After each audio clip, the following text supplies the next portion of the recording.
Welcome to Hallam News. I'm Chris Holland. The coach of Sheffield's 2009 World Champion heptathlete Jessica Ennis has unleashed a damning review of the Sheffield Council's decision to close the Woodburn Road athletics facility, claiming that it is almost an admission that the city will not produce another world-class athlete. Ian Barber has the story. Sheffield's Woodburn Road Athletics Centre was opened in the late 1980s and was the city's first purpose-built athletics venue, but it was closed on July 31st after council bosses deemed it too expensive to run. Tony Mincello, the coach of Sheffield-born athletics star Jess Ennis, said, "I feel let down by Sheffield International Venues and the council.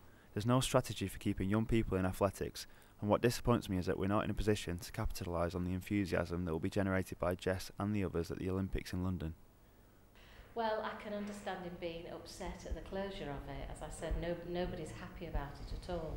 But I don't believe that that's the case, because we've got excellent facilities at Don Valley Stadium, but there's also the new running track that's available at the athletics track that's part of Chaucer School that the general public have got access to there.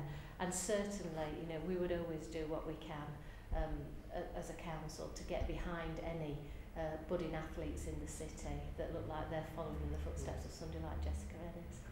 The council will look to offer the facilities to other sporting projects, but the fate of the venue still remains to be seen. Ian Barber, Hallam News.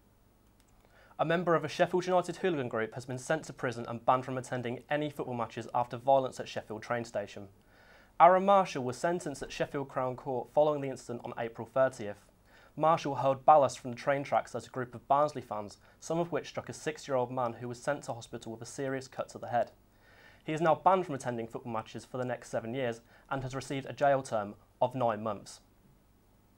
Stall holders on Moor Market are to meet with Sheffield Council to debate where the market should be relocated when paving work begins on the moor early next year.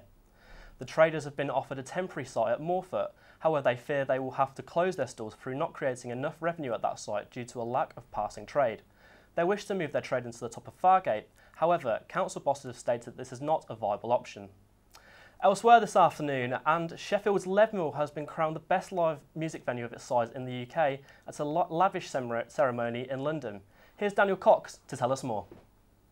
The Leadenhall opened its doors to the public in 1980, and ever since it has been attracting the best and brightest emerging acts in world music, with acts such as Coldplay, Muse and Oasis amongst the bands who have cut their teeth at the venue.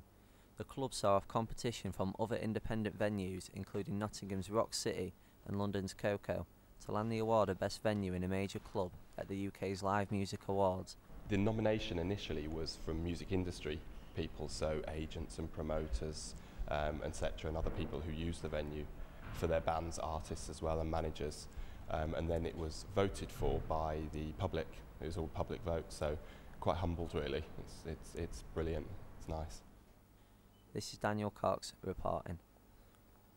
In sport, Sheffield Steelers have signed American forward R.G. Flaff from Danish side Copenhagen. The 28-year-old was granted international transfer clearance shortly after flying into the UK last Friday afternoon. The winger previously spent 5 years in America before representing Copenhagen in the European League last season. And Steelers fans will have a chance to catch Flaff in action this Sunday as their side take on Edinburgh at the Motorpoint Arena, with face-off in that one at 6 p.m. And finally this afternoon, 8 of the first 20 properties to go on sale at Sheffield's revamped Park Hill Flats have already been reserved by house hunters within a fortnight of being put on the market. Site developers Urban Splash are selling 1, 2 and 3 bedroom flats in the first section of the Grade 2 listed building to have been refurbished as part of its £160 million regeneration. And Urban Splash have also stated they received plenty of interest about its 30,000 square feet space for offices, retail, cafes and restaurants at the site, which was initially opened in 1961. Well, that's all from us. Have a great afternoon. Goodbye.